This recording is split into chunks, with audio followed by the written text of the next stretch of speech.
Bonjour à tous et puis merci beaucoup pour cette invitation. Donc effectivement, comme Daphné vous l'a très bien dit, le PBM c'est du per, du pré, du post-opératoire. Et donc moi je vais m'attacher à la période per et post-opératoire. Donc tout d'abord, quand on parle de gestion du capital sanguin en per et post-opératoire, c'est ce qui correspond donc au patient blood management, ce qui est en fait une démarche organisationnelle qui a pour principal but d'éviter le recours à une transfusion dite inutile, non nécessaire, et d'éviter l'apparition ou l'aggravation d'une anémie. Le but de tout ça étant d'améliorer la prise en charge de nos patients et la tolérance à l'anémie quand elle survient. Pourquoi? Alors Daphné l'a de façon assez exhaustive résumé, pourquoi on fait du PBM aujourd'hui, parce que ce soit la transfusion périopératoire ou l'anémie, c'est aujourd'hui bien montré dans la littérature que c'est des facteurs de risque indépendants de morbimortalité. Et puis en plus, chez l'enfant, comme chez l'adulte, mais chez l'enfant particulièrement, il y a un risque immunologique qui est plus important qu'à transfusion. Et puis il y a un risque infectieux qui existe aussi.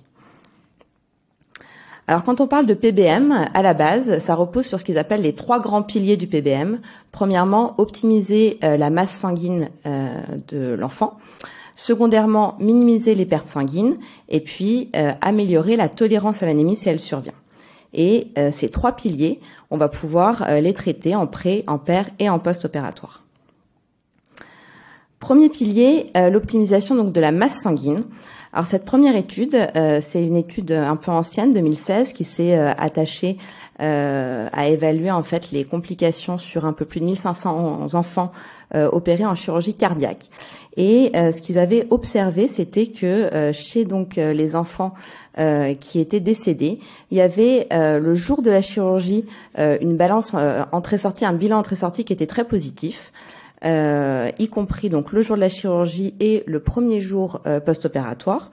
Et quand ils ont été faire l'analyse multivariée, ils ont donc observé que un surremplissage le jour de la chirurgie apparaissait comme un facteur de risque de mortalité, aussi bien finalement que la mise en place d'un système, d'une épuration extra-rénale. Deuxième étude, chirurgie de scoliose, où on a analysé un peu plus de 200 patients sur 2 ans, les patients transfusés, donc 5% à peu près de patients transfusés, et donc on avait été regarder ce qui se passait en termes de remplissage vasculaire en péropératoire, et là on voyait que dans le groupe des patients transfusés, le volume administré était significativement plus important que chez les patients non transfusés, et puis que dans ce groupe de patients transfusés, il n'y avait pas eu de monitorage hémodynamique du débit cardiaque dans la période péropératoire. Sur l'analyse multivariée, on voyait que finalement, le fait d'avoir un surremplissage, entre guillemets surremplissage, dans la période périopératoire était un facteur de risque de transfusion périopératoire. Donc, cette première partie d'optimisation, pour vous dire, le monitorage du débit cardiaque, ça peut nous permettre, dans un premier temps, d'optimiser la masse sanguine. Deuxième chose, quand on parle de monitorage, pour toujours optimiser la masse sanguine, ça va être un monitorage de la saturation veineuse en oxygène. Alors vous le savez, à la saturation cérébrale en oxygène, 30% au niveau artériel, 70% au niveau veineux. Et donc, si survient une anémie, donc une baisse de l'hémoglobine, le rapport va baisser et finalement, on va avoir une diminution de la saturation veineuse, une augmentation de la saturation veineuse en oxygène.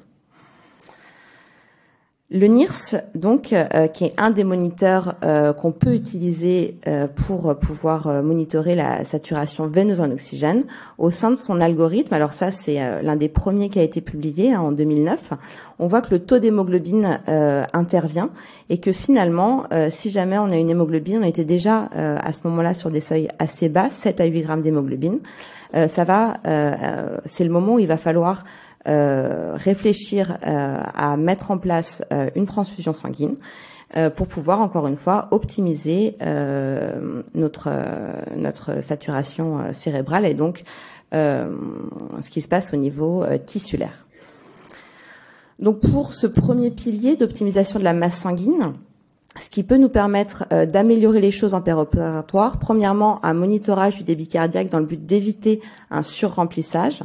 Deuxièmement, un monitorage de la saturation cérébrale en oxygène, principalement chez les patients à risque, et puis de façon très concrète, un monitorage des pertes sanguines. Comme vous le savez, le volume sanguin total des enfants en rapport, il est plus important, et finalement, une perte sanguine de 100 ml chez un enfant de 10 kg, c'est énorme. Et donc, pas hésiter avec des petites mesures. Il y a le bocal d'aspiration chez les plus petits. Peser les compresses, ça peut nous permettre de pouvoir évaluer des pertes sanguines en péropératoire. Deuxième pilier donc du PBM, la minimisation des pertes sanguines. Donc première mesure, l'acide tranexamique, médicament que vous connaissez parfaitement. La durée d'administration, je vais y revenir après, ça reste controversé, la dose aussi. Ce qui est sûr, c'est que l'AMM recommande un maximum de 4 grammes par 24 heures. In vitro, il a été montré une efficacité quand il y avait des concentrations entre 10 et 20 microgrammes par millilitre.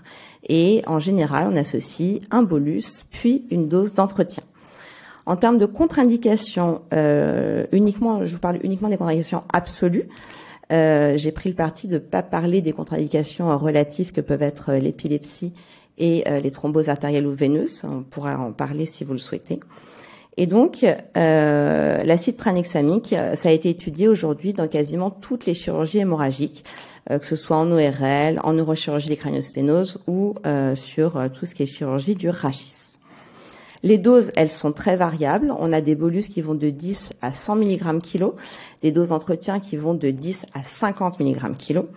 Et finalement, si je veux essayer de résumer un petit peu les choses, on a cette revue de la littérature de 2019, donc de l'équipe de Goubi, qui a été regarder les différents régimes d'administration possibles, avec donc des doses en bolus de 30 mg kg suivies par une dose d'entretien de 10 mg kg/h, ou des doses plus basses, 10 mg de bolus, 5 mg kg/h. Et donc, les lignes rouges pointillées que vous voyez, c'est les doses plasmatiques efficaces de l'acide tranexamique. Et on voit que finalement, quand on fait un bolus de 30 mg kg, on arrive très très au-dessus de la dose thérapeutique. Et puis que finalement, on va progressivement redescendre et qu'on va se retrouver dans la dose thérapeutique au bout de 2 heures à peu près. Si on fait des doses moins importantes, comme donc 10 mg kg en bolus, 5 mg kg/h, on va également très rapidement être en dose thérapeutique et pouvoir le maintenir en continu pendant toute la durée de l'intervention, en tout cas toute la durée de la perfusion d'acide tranexamique. Donc ils ont vraiment regardé les différents schémas possibles de bolus puis de dose d'entretien, 10 mg kg/h ou 5 mg kg/h, et finalement leur recommandation à la fin de cette revue, c'est de dire que pour la pédiatrie, en traumatologie et en chirurgie, ce qu'ils recommandent, c'est un bolus de 10 à 30 mg kg avec un maximum de 2 grammes et une dose d'entretien de 5 à 10 mg kg/h. Donc au-delà, il n'y a pas de bénéfice démontré pour la pédiatrie dans ces deux indications. Ça, c'est issu donc des recommandations de l'HAS sur la gestion du capital sanguin en pré-pér et post-opératoire dont Daphné vous a déjà parlé, avec finalement pas de vrai focus sur la pédiatrie. Mais il y avait quand même eu des discussions autour du sujet. Et donc là, on retrouve un schéma posologique qui est finalement assez similaire, 10 à 20 mg kg en bolus, et puis sur des entretiens qui peuvent aller jusqu'à 100 mg kg, jamais au-delà. Hein. Je pense qu'au-delà de 50 mg kg, c'est déjà problématique. Et puis l'entretien de la chirurgie avec plus ou moins des réinjections qui peuvent être faits, encore une fois, sans dépasser la dose maximale de 4 grammes par 24 heures. Deuxième grande partie, donc deuxième pilier, minimisation des pertes sanguines. Deuxième procédure que vous utilisez probablement, c'est la récupération sanguine péropératoire. Donc là, beaucoup d'études aussi, toujours sur le même type de chirurgie, les chirurgies hémorragiques, donc craniosténose, chirurgie de scoliose, chirurgie ORL. Là, il y a aussi de la littérature, mais finalement, l'efficacité est plus discutée contrairement à celle de l'acide tranexamique. Et ce qui va être le plus important, finalement, c'est de trouver la bonne indication de l'utilisation du cell saver. Une étude qui avait été faite donc sur la chirurgie de scoliose, un peu plus de 147 patients, inclus pour des chirurgies de scoliose. Et là, ce qui avait été évalué, c'était de savoir dans combien de pourcentage de cas on pouvait avoir évité une transfusion par l'utilisation du cell saver et quels pouvaient être les facteurs qui finalement nous indiquaient que c'était important de mettre en place le cell saver. Si je résume ça là, on voit que finalement, dans ce qui sortait, si on avait une scoliose d'origine secondaire, le fait d'avoir utilisé un cell saver était prédictif de diminution, voire d'évitement de la transfusion. Et que par contre, en fait, si on était face à une scoliose idiopathique, eh ben, c'était le fait d'avoir plus de 13 niveaux arthrodésés et un BMI inférieur à 21 qui restait un facteur positif, et que sinon, finalement, si on avait moins de 13 niveaux arthrodésés, ou si on avait un BMI supérieur à 21, eh ben, le cell saver n'avait pas montré son efficacité en termes d'épargne sanguine. Donc, dans cette étude, les facteurs prédictifs pour un bénéfice à l'utilisation du cell saver étaient le fait d'avoir une scoliose d'origine secondaire ou d'avoir un BMI entre guillemets faible. Les autres mesures qu'on retrouve donc dans les recommandations de l'HAS pour la diminution des pertes sanguines, qui sont finalement des mesures, on va dire, de bon sens, et donc même si c'est pas strictement appliqué à la pédiatrie, qu'on peut toutefois recommander en pédiatrie, le maintien d'une normothermie sur la période péropératoire, un monitorage de l'hémoglobine en péropératoire, et puis des mesures chirurgicales, le fait de faire un garrot pour les gestes au niveau des membres sup ou inférieurs, le fait de faire une hémostase chirurgicale rigoureuse demandée à nos chirurgiens, l'utilisation de techniques chirurgicales mini-invasives, ce qui permet de diminuer le saignement en péropératoire, de limiter l'utilisation et la durée des drainages quand elle est mise en place par les chirurgiens, et puis dans des chirurgies comme la chirurgie du rachis, pouvoir utiliser une rachianesthésie qui peut avoir un effet d'épargne sanguine également.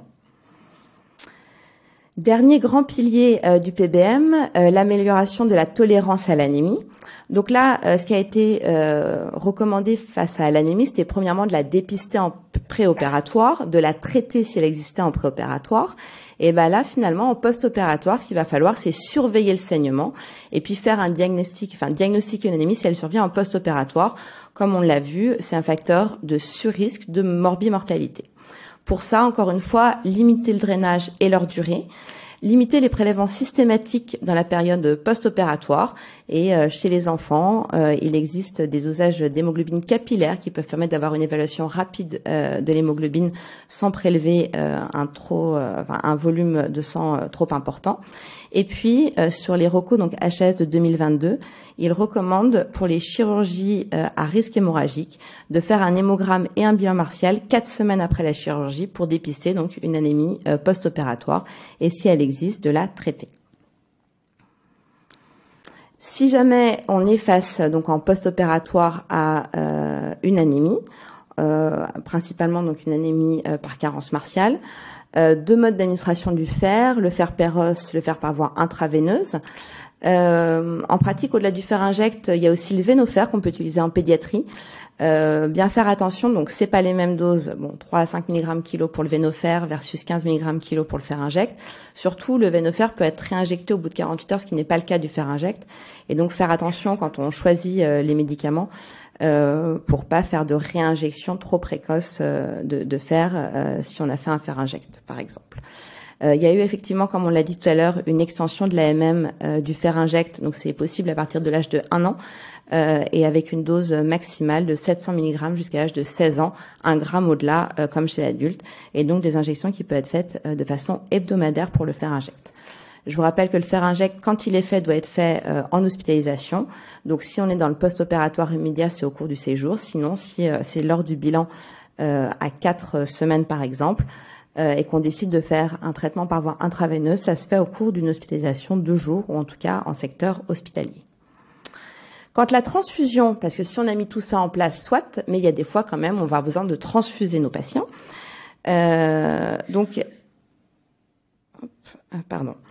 Donc là, je reviens sur les tout petits, parce que c'est finalement peut-être ce qui va le plus changer par rapport à l'adulte. Chez les enfants, donc on va dire de moins d'une semaine, les seuils transfusionnels sont relativement bas par rapport à ce qu'on peut penser, et ça va dépendre finalement de l'état respiratoire et hémodynamique du nouveau-né.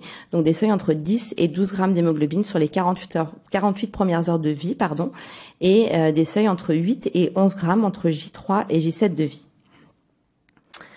Le problème de la transfusion pour les nouveau-nés ou les prématurés vont être des problèmes techniques.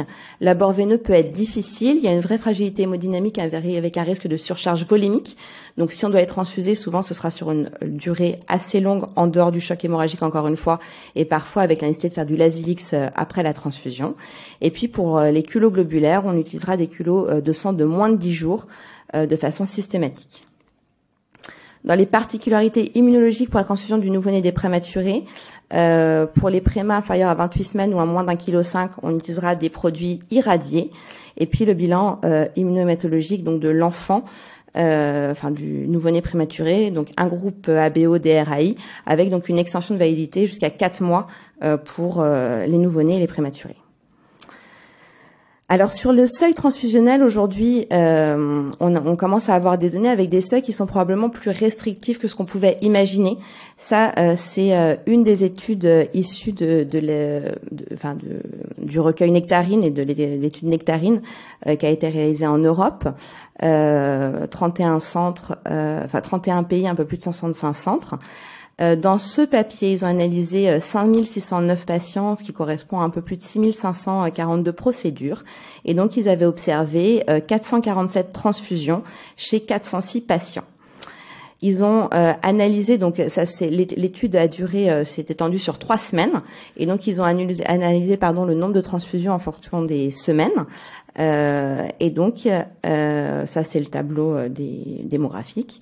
Et ce qui est intéressant, c'est de voir que finalement les seuils transfusionnels en péropératoire pour des enfants donc qui avaient moins de 6 mois de vie étaient autour entre 8,5 et 9 grammes d'hémoglobine sur la période périopératoire. Donc un seuil plutôt restrictif par rapport à ce qu'on peut imaginer.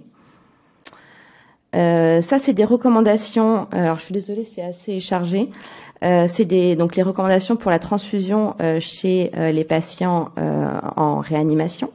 Et en fait, pareil, ce qu'on peut observer, donc c'est vraiment la première partie tout là-haut, en dehors du choc hémorragique, c'est que il y a beaucoup d'indications de non-transfusion sur cette période, et que finalement, en fait, chez un enfant qui aura un taux d'hémoglobine supérieur à 7 grammes, s'il est stable sur le plan hémodynamique, il y a très peu d'indications de transfusion.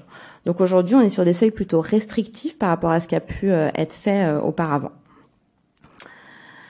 Si je résume ça, donc sur la période péropératoire, sur nos 3 piliers, l'optimisation de la masse sanguine, c'est donc, on peut le baser sur le monitorage, avec entre autres le monitorage du débit cardiaque.